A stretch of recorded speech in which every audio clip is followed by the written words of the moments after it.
My subconscious made me do it. You are a victim of the rules you live by. Jenny Hostler, artist, thinker, blurter of brilliance. Many years ago, when I was a terrible bowling accident, Many years ago, when I was in a terrible bowling accident, my friends and I were in the tail end of a heated tiebreaker, and I was focused on making a great show of my final shot. Leaping into action, loudly declaring my impending victory, dancing and twirling my way through my approach, I didn't realize where my feet were when I let go of the ball.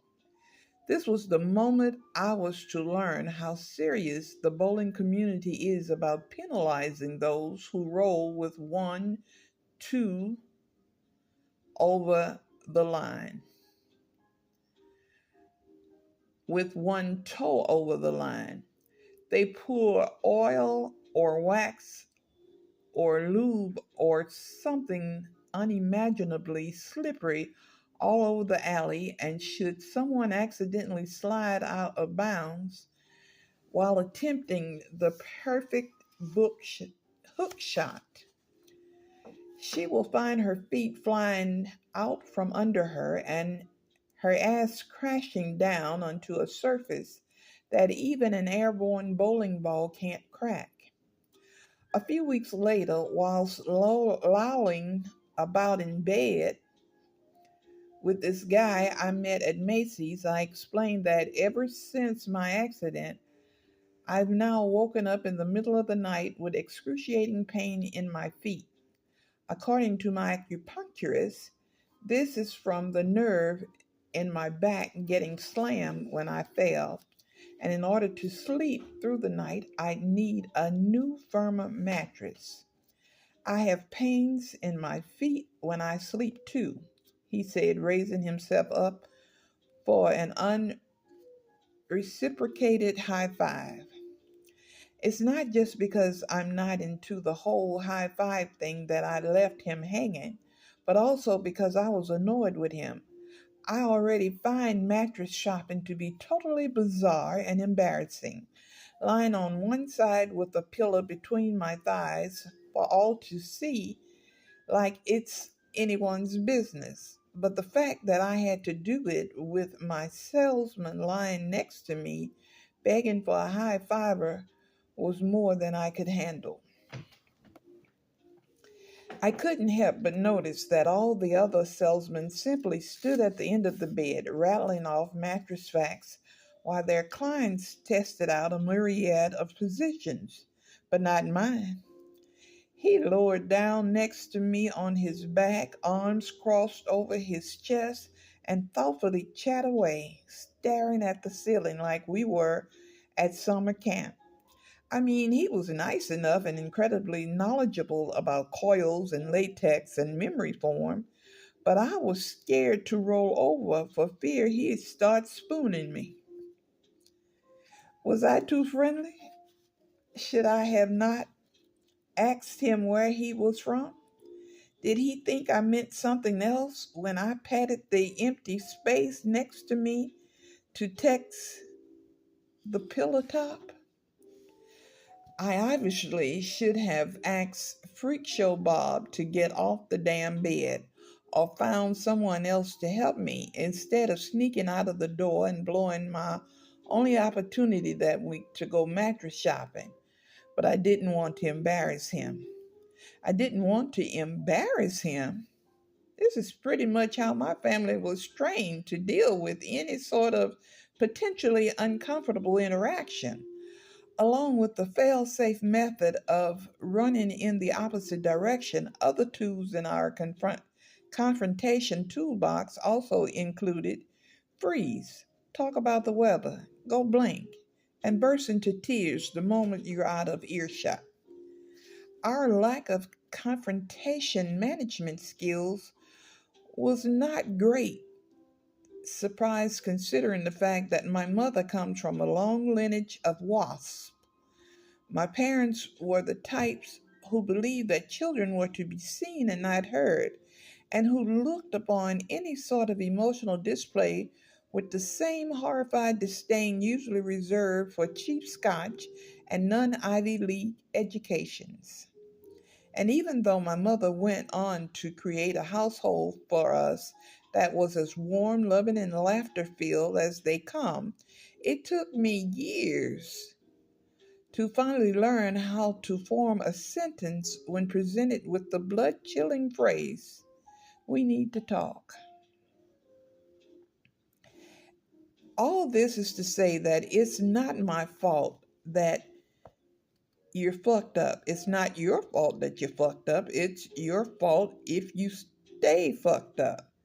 But the foundation of your fucked upness is something that's been passed down through generations of your family, like a coat of arms or killer cornbread recipe, or in my case, equating confrontation with heart failure. When came screaming unto this planet, you were truly a bundle of joy, a wide eyed creature incapable of doing anything but being in the moment. You had no idea that you had a body, let alone that you should be ashamed of it.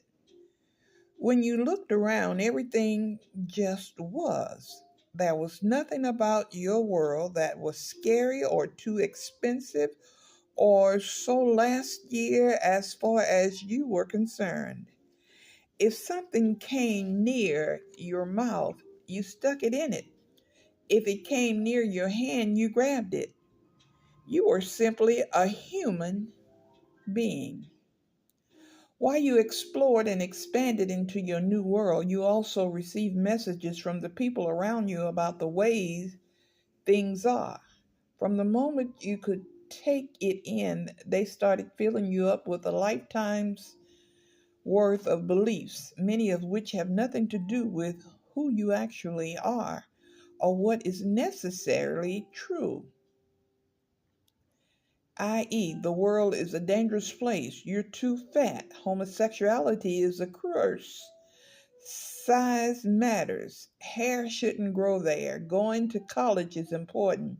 Being a musician or an artist isn't a real career, etc., etc., etc.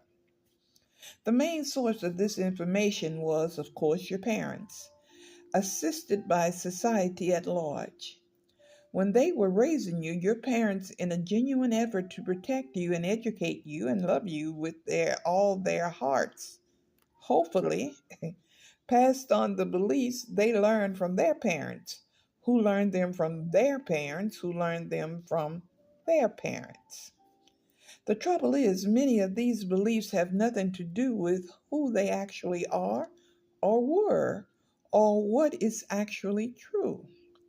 I realize I'm making it sound like we're all crazy, but that's because we kind of are. Until they wake up, which is what this book will hopefully help you do, here's how it works. We as humans have a conscious mind and a subconscious mind. Most of us are only aware of our conscious minds. However, because that's where we process all our information, it's where we figure things out, judge, obsess, analyze, criticize, worry that our ears are too big, decide once and for all to stop eating fried food, grasp that 2 plus 2 equals 4. Try to remember where the hell we left the car keys, etc. The conscious mind is like a relentless overachiever, incessantly spinning around from thought to thought, stopping only when we sleep, and then starting up again the second we open our eyes.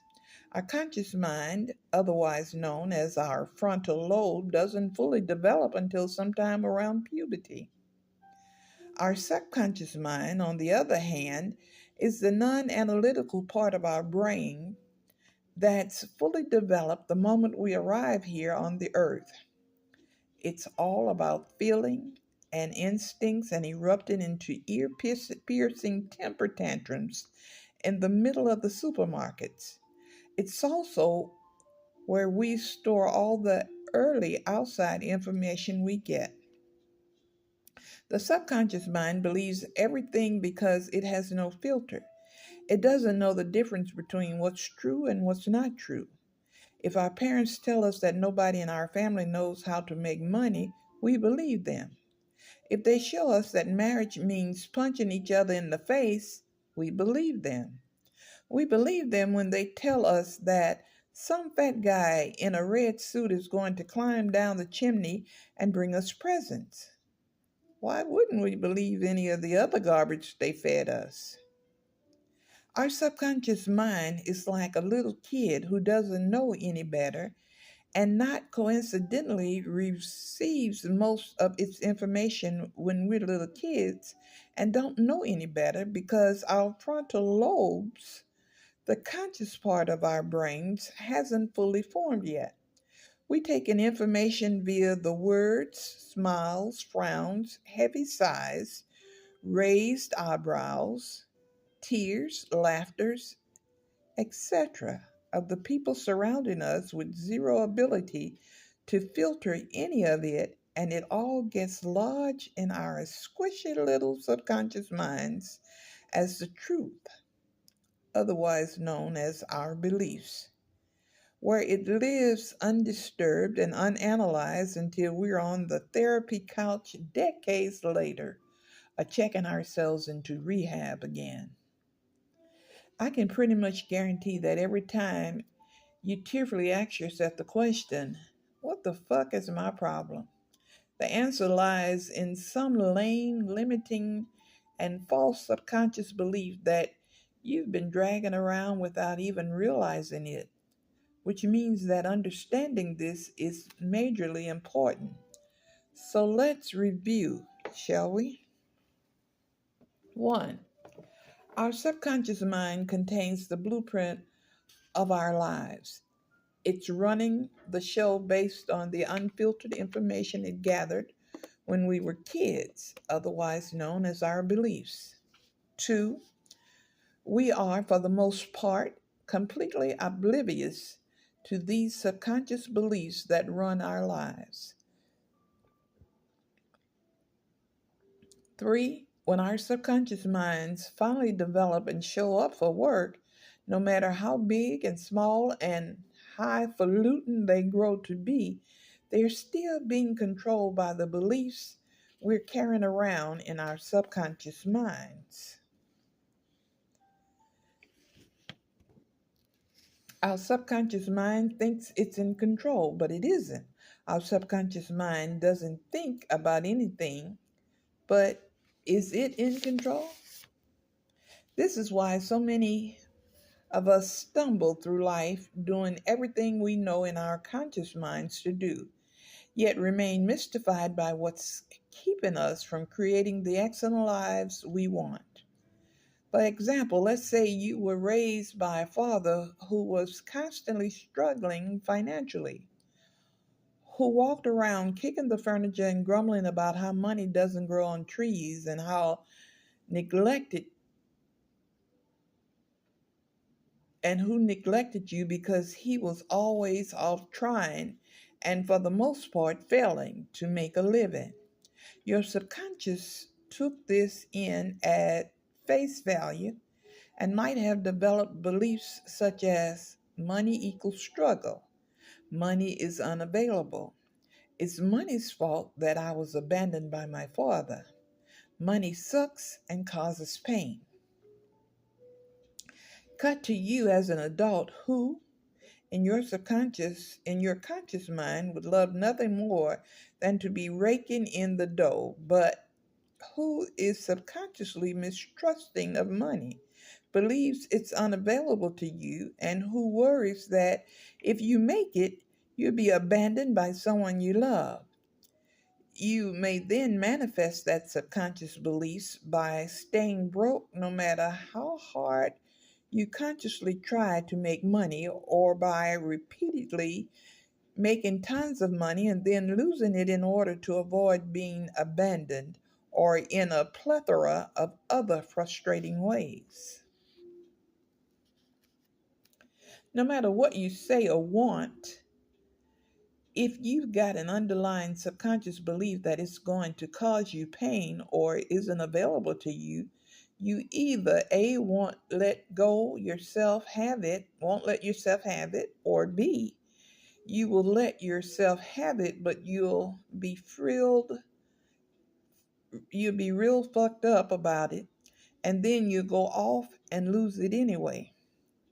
We don't realize that by eating that fourth donut or by ignoring our intuition and marrying that guy who's an awful lot like our low down cheating daddy, that we're being driven by our subconscious minds, not our conscious minds. And that when our subconscious beliefs are out of alignment with the things and experiences we want in our conscious mind and hearts, it creates confusing conflicts between what we're trying to create and what we're actually creating.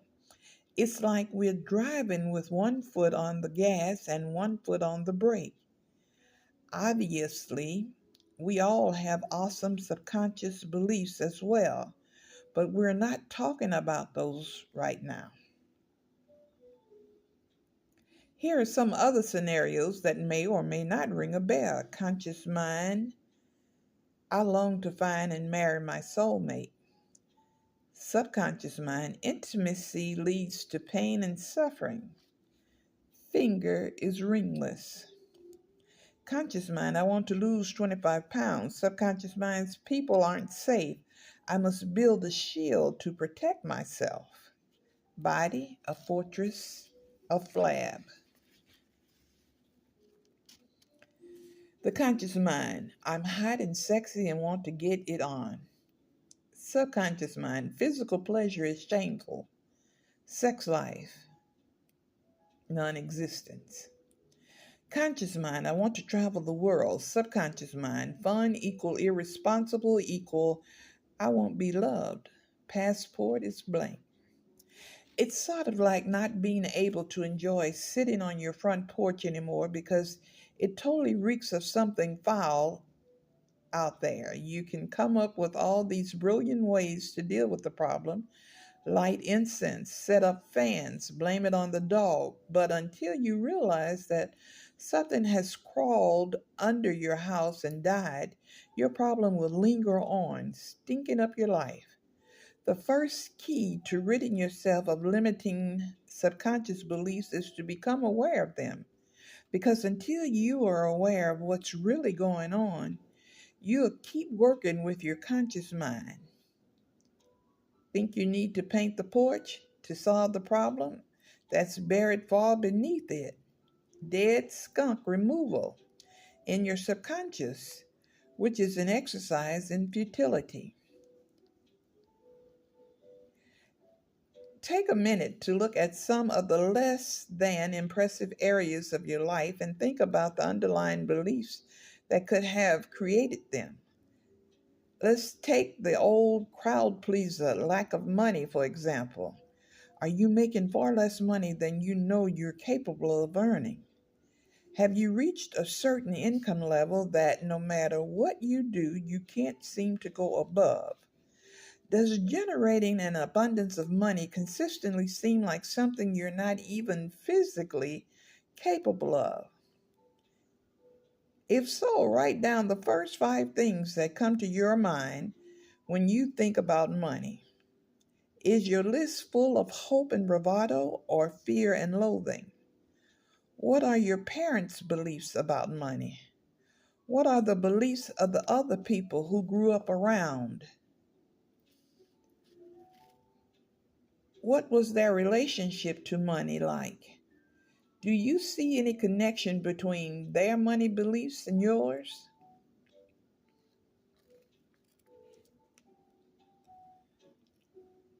Your subconscious beliefs and fix whatever's blocking you from living the kind of life you love to live. But for now, practice stepping aside.